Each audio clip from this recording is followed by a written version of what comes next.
Good morning dear students. आज हम पढ़ेंगे रसखान। रसखान हमारे भक्ति काल की सगुण भक्ति शाखा के कवि हैं, जिन्होंने कृष्ण की भक्ति में सवैयों की रचना की है। वो कृष्ण की ब्रजभूमि के प्रति अर्थात कृष्ण और उनकी भूमि, उनकी मातृभूमि के प्रति असीम अनुराग रखते थे और उन्होंने यहाँ कृष्ण के प्रति अपने अनन्य समर्पण के भाव को व्यक्त किया है। उन्होंने कृष्ण के प्रति रूप सौंदर्य के प्रति गोपियों की उस मुग्धता का चित्रण किया है, जिसमें वे स्वयं कृष्ण का रूप तक धारण कर लेना चाहती हैं। उन्होंने मुरली की धुन पर उनकी एक मुस्कान के अचूक प्रभाव और गोपियों की विवशता का वर्णन किया है। तो बच्चों, हम देखेंगे कि रसखान जी ने किस प्रकार से अपने सवैये के पहले पद में ये बताना चाहा है कि वो कृष्ण और कृष्ण की भूमि के प्रति कितना प्रेम और अनुराग रखते हैं। हर जन्म में वो चाहते हैं कि मुझे इस धरती पर जितना भी जन्म मिले या जो भी जन्म मिले, मैं जिस रूप में भी इस धरती पर आऊं तो मैं उन कृष्ण की ब्रजभूमि अर्थात कृष्ण के समीप रहूं। तो बच्चों, पहला हमारा सवैया है, देखिएगा। मानुष हो तो वही रसखान, बसो ब्रज गोकुल गांव के ग्वारन। जो पशु हो तो कहाँ बस मेरो, चरो नित्यानंद की धेनु मझारन। पाहन हो तो वही गिर को जो कियो हरि छत्र पुरंदर धारन। जो खग हो तो बसेरो करो मिल कालिंदी कूल कदम्ब की डारन। तो इस पद के अनुसार वो कहना चाहते हैं, मानुष्य हो तो वही रसखानी, कि यदि मैं मनुष्य हूँ तो क्या हूँ, अर्थात मुझे मनुष्य का जन्म मिले तो वही मिले जहाँ बसो ब्रज गोकुल गांव के ग्वालन, जहाँ ब्रज प्रदेश और गोकुल गांव के ग्वाले रहा करते हैं। जो पशु हो तो कहाँ बस मेरो, इसमें मेरा कोई वश नहीं है कि मुझे मनुष्य का ही जन्म मिलेगा। तो यदि मुझे पशु का जन्म मिले तो क्या हो, चरो नित्यानंद की धेनु मझारन, मैं नित्य प्रतिदिन नंद बाबा की गायों के साथ चरने जाऊं या उनकी गायों के बीच में रहूं या उनकी गाय बनूं। ठीक है।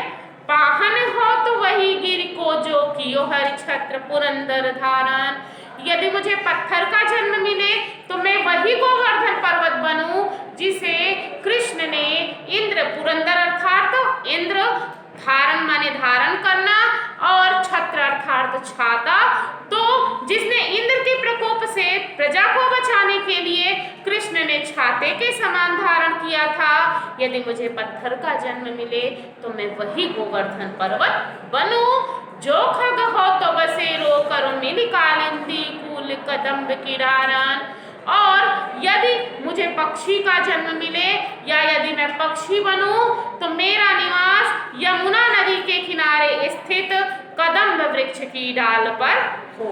यदि मैं पक्षी बनूं तो मेरा निवास यमुना नदी के किनारे स्थित कदम्ब वृक्ष की डाल पर हो। ठीक है। इस तरह से वो कहना चाहते हैं कि मनुष्य, पशु, पक्षी तथा पत्थर के रूप में हर तरह से कृष्ण की भूमि और कृष्ण के समीप रसखान जी रहना चाहते हैं। अगला उनका जो सवैया है, देखिएगा। या लकुटिय रुका मरिया पर राजती हूँ पुर को तजडारो, आठव सिद्धि नवनिधि के सुख नित नंद की गाय चराए बिसारो। रसखान कबो इन आखिन सो ब्रज के बन बाग तडाग निहारो, कौटिक एकल धौत के धाम करील के ऊपर कुंजन वारो। तो बच्चों, यहाँ पर रसखान जी कहना चाहते हैं कि या लकुटिय रुका मरिया, कि जो लाठी और कंबल कृष्ण ने धारण किया है, यदि वे मुझे मिल जाए तो क्या करेंगे वो करेंगे राजती हूँ पुर को तजडारो, तो उनकी लाठी और कंबल के ऊपर मैं तीनों लोगों के राज्य को त्याग दूंगा, छोड़ दूंगा, अर्थात न्यौछावर कर दूंगा।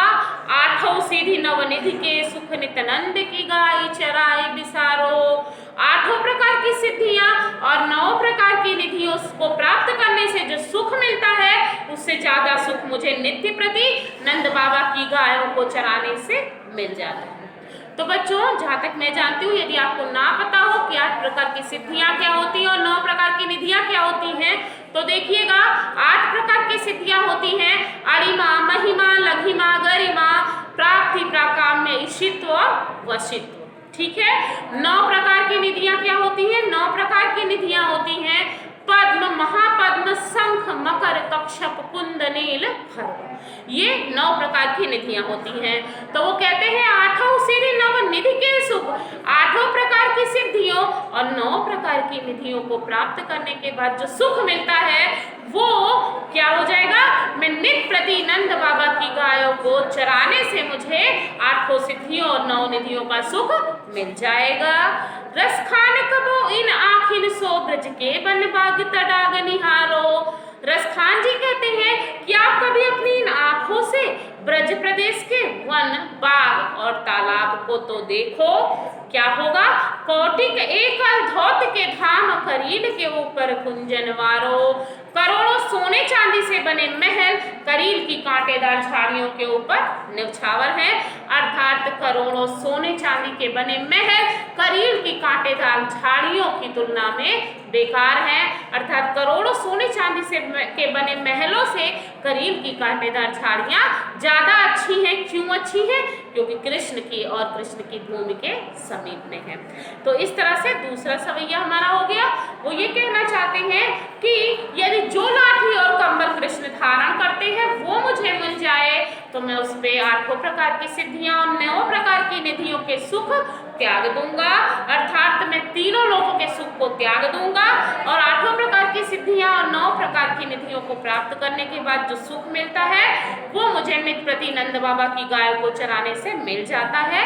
रसखान जी कहते हैं कि आप कभी अपनी इन आंखों से ब्रज के वन, बाग और तालाब को देखो।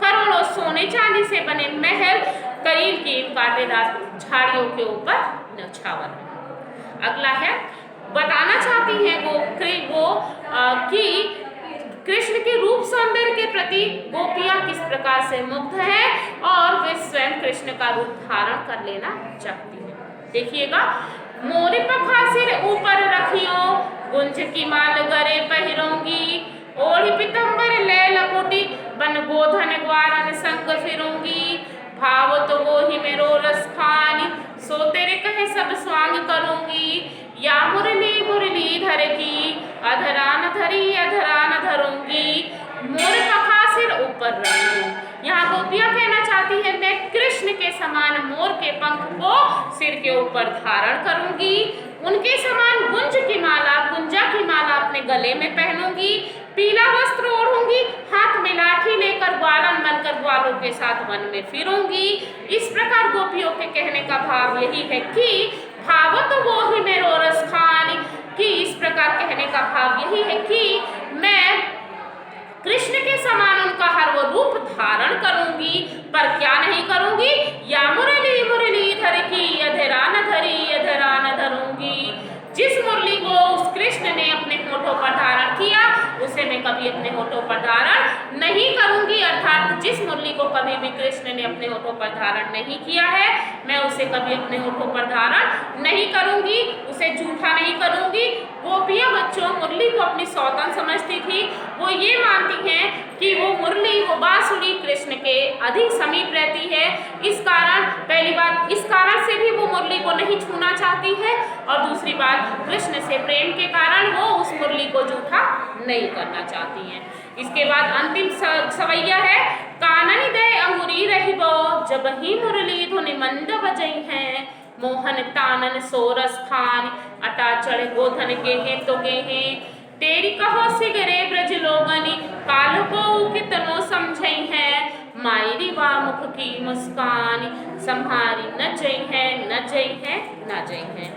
तो यहाँ गोपियां कृष्ण की मुरली की धुन और उनकी मुस्कान को देखने के लिए उनके अचूक प्रभाव और गोपियों की विवशता का वर्णन किया है रसखान जी ने, कि जब कृष्ण मंद मंद धीमे धीमे मुरली की धुन बजाते हैं और यदि हम अपने कानों में उंगली भी रख लें तो क्या होता है? मोहन तानन सोरस खानी। कृष्ण के उस रूप को देखने के लिए जब वो मुरली बजाते हैं तो हम क्या करते हैं? एक घर से दूसरी घर जाकर एक छत से दूसरे छत पर चढ़ जाते हैं। तेरी कहो सिगरे ब्रज लोगन, संपूर्ण ब्रजवासी हमें कितना भी समझाएं लेकिन माई रिवा मुख की मुस्कानी, हे माँ, कृष्ण के मुख की उस मुस्कान को देखने के लिए हम गोपियां खुद को संभाल नहीं पाते हैं, नहीं पाते हैं, नहीं पाते हैं, अर्थात वो गोपियां कृष्ण को संभाल नहीं पाती हैं। तो इस प्रकार से बच्चों रसखान जी द्वारा रचित चारों सवैयों की व्याख्या हो गई। मिलते हैं अगले टॉपिक के साथ अगले वीडियो में। Thank you.